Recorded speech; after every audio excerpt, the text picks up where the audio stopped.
KCRA3 High School Playbook starts now.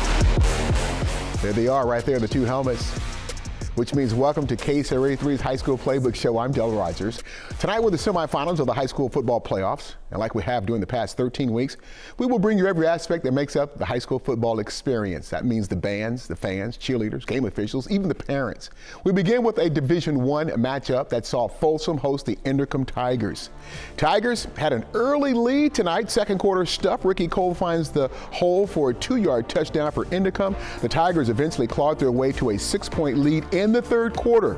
But Folsom, the Dogs, would bite back. Ryder Lyons finds the space to get through the defenders and then down the sideline, and then he makes a sweet move underneath. Wait for it, because this is nice. There it is right there. That's an 80-yarder into the land of quick six for the Bulldogs touchdown, plus they convert a 2-point try for their first lead of the game. Folsom hangs on to win 36-29. They advance to the Division I section finals.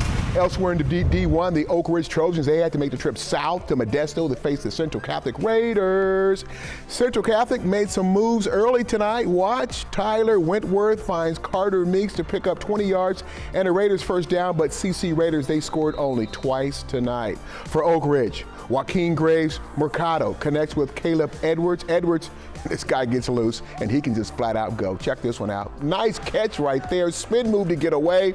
81-yard for the Oak Ridge touchdown, and a 24-14 lead. That took place in the third quarter. Plus, the Trojans defense, they were on fire. Gavin Malloy gets his second interception of the night. Check it out. Malloy picks off the ball at the Raiders' 25-yard line. Oak Ridge would stay and keep it on course, winning 31-14. They will now head to the D1 final. Now to a Division V semifinal game where the Los Banos Tigers had to take a 155-mile, 2-hour-and-a-half bus ride to play at 12 Bridges in Lincoln. KCRA3 Michelle Dapper has the action. A soggy night in Lincoln as the 12 Bridges Raging Rhinos host Los Banos for a shot at their first section title game. Rhinos up 13-0, but the Tigers cut into the lead. David Herrera, pretty pass to Yahir Zuniga.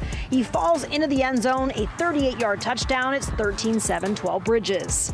Still in the first, the 5'8" senior Anthony Gallagher finds the end zone for the second time in this game, takes the kickoff and turns on the Jets, taking the rock 90 yards, goes the distance, 2-point conversion no good, 19-7 Rhinos.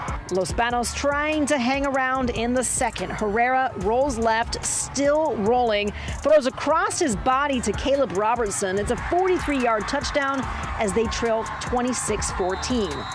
The Raging Rhinos take the 40-14 lead into the half as Whit Cruz with a screen pass to Nathan Crawford.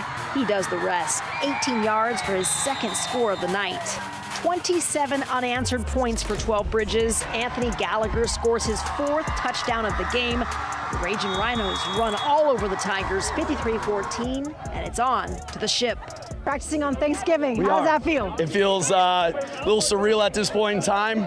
Like I said, I've been a head coach for about 10 years, and not having that opportunity in those 10 years is, weighs on you a little bit. You kind of start to question yourself, can you do this? Is this something that's going to happen? And you know what, the good Lord provided, and we're here. We worked so hard for this, and the times and hours that we put in at practice, and it just feels so great. To come out as a first varsity team, you just don't see it. So to do what we are doing is it's something special, totally. All right, so up next for the Raging Rhinos, the Casa Roble Rams for the Division V section title.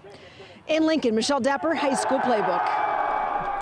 Thank you, Michelle. Now to a Division III battle. The only team in the section to have won a state title last year, the Grant Pacers, they hosted the Oakdale Mustangs tonight. Mustangs, they came in 8-3 overall. Grant Pacers began their night 9-2 overall. Oakdale was able to use their ground attack to punch one in. Wes Bruford finds a zone for the Oakdale Mustangs. But the Grant Pacers, they might be the best team in all of Northern California. They continue to prove it. Devin Green bounces off would-be tacklers like a cue ball busted a rack as he finds the zone from 17 yards out for the Grant Pacers. Then on defense, Pacers continue to prove that they are a complete team. Sajid Pulite comes up with the Grant Pacers interception. Pacers, they are headed to the D3 section finals. Beating Oakdale 42-7 is the final. Okay, keep our promise of bringing you every aspect of Friday Night Football. It's time to introduce you to our Northwest Exteriors Playoff Cheer Team of the Week. It's the 16-member varsity cheerleaders from Hillmar High School. The Hillmar cheerleaders love to make their fans in the stands stand up and cheer every game, as they love controlling the emotions of everyone during their home and road games. And that's why the varsity cheer team at Hillmar High School are our High School Playbook Northwest Exteriors Playoff Cheer Team of the Week. That does it for the first half of the Playbook Show. Coming up after a quick commercial break, I've got our Fans of the Week plus our Game of the Week. But for now, it's time to meet our High School Playbook Game Officials of the Week. They're the 6-person varsity crew. The crew chief in the white cap is Pat Morelli.